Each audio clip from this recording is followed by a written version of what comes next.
All right, guys, slow and easy. Transmission's coming out.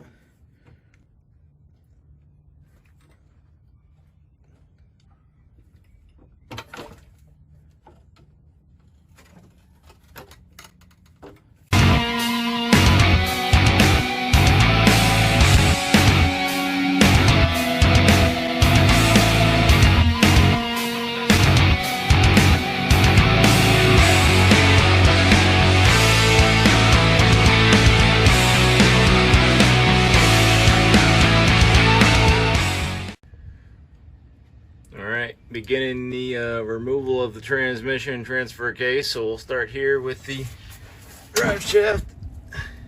See if this thing will break loose. Nope. Alright, gonna need a bigger tool.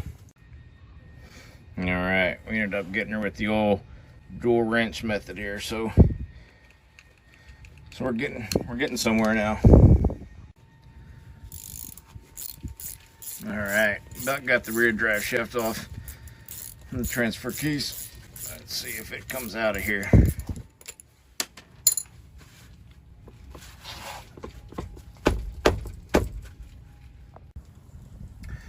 Alright, as we're getting the transfer case out here, I know this is probably extremely overkill, but I don't want to screw something up with plugs, so all the connectors I'm going to label like this. Transfer case has one there. It's got one up here too. See if I can get it. Where's it at? Yeah, it's got one up there on the side. And it looks like maybe that's it. But I'm just going to label those just so I don't accidentally screw something up. So this connector up the side of the transfer case, you can see it's got this little red tab on it.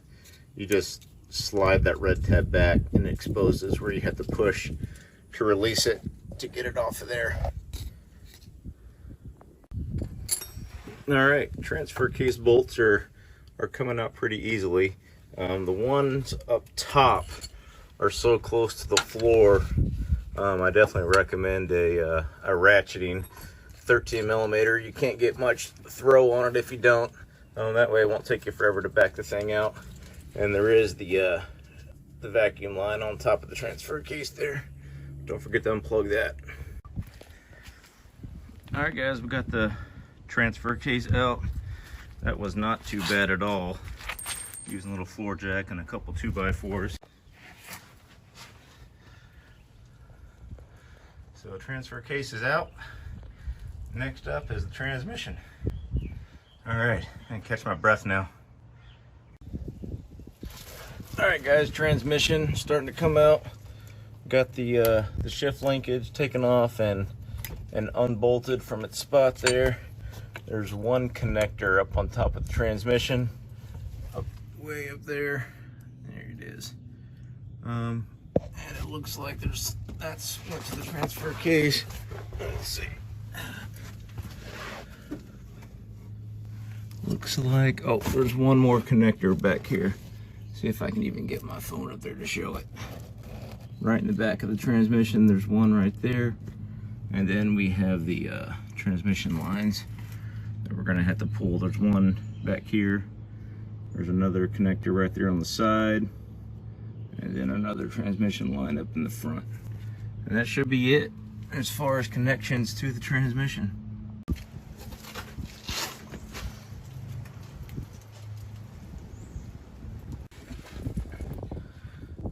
Alright guys, got the transmission lines undone. That one's backed out. I need to pull it all the way out. That one's undone. Dipstick's undone. For the dipstick tube for the transmission, there's a 10 millimeter bolt that connects to the valve cover and holds it on. So climb under the hood, undo that 10 millimeter bolt, and then you can lift the dipstick out. So if we're undoing the bolts from the torque converter to the flywheel, underneath the bottom of the transmission there's a plug right there, which is really tight with the back of the oil pan. But then up the side as well, there's another spot right there. There's a plug on that as well, which was hard to see. It was covered in grease, and it gives you another spot to get in to get to the flywheel bolts. So between those two, I'm going to spin the engine over and find, should be 6 bolts, and then once those are done, I'll go through and unbolt the transmission from the engine, and then hopefully we'll be on our way here. I'm having trouble turning the engine so I can get the bolts out of the torque converter. There's just no room to get up there, so I'm gonna pull basically this radiator fan shroud and stuff out, then I should be able to get to it. Alright guys, it took me a while to figure out the best way to do this. What I did is I loosened all the bolts that hold this the fan on, just to give me enough clearance. So obviously I took out the battery box, the intake, the intercooler pipe, just to give me enough room to get these bolts out. And once I did that, I was able to get you out of the sun here. I was able to wedge this back far enough to get a breaker bar on there, and with that I was able to rotate the engine around to find all the bolts in the torque converter. And I ended up not using this hole at the very bottom, just the oil pan. It's just too tight, and there's a little lip in there that kind of gets in the way of the socket. So for all of them, I ended up using the hole that's up here. I don't know if you can even see it. It's on the driver's side, up on top of the transmission. And I read somewhere that these were 14 millimeter.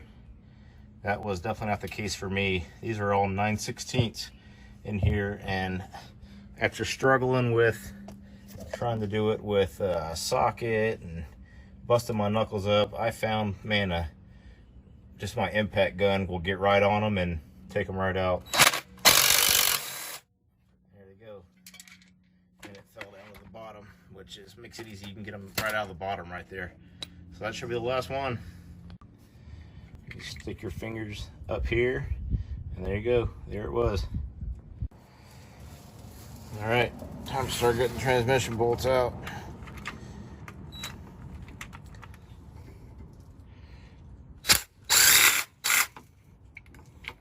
See if I can do this with the camera on.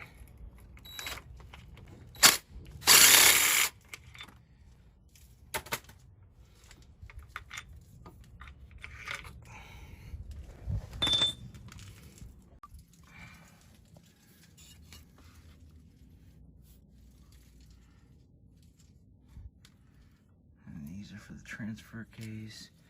They go up over the top. And there's another clip right there.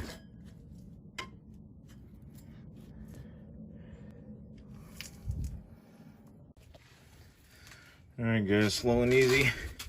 Transmission's coming out.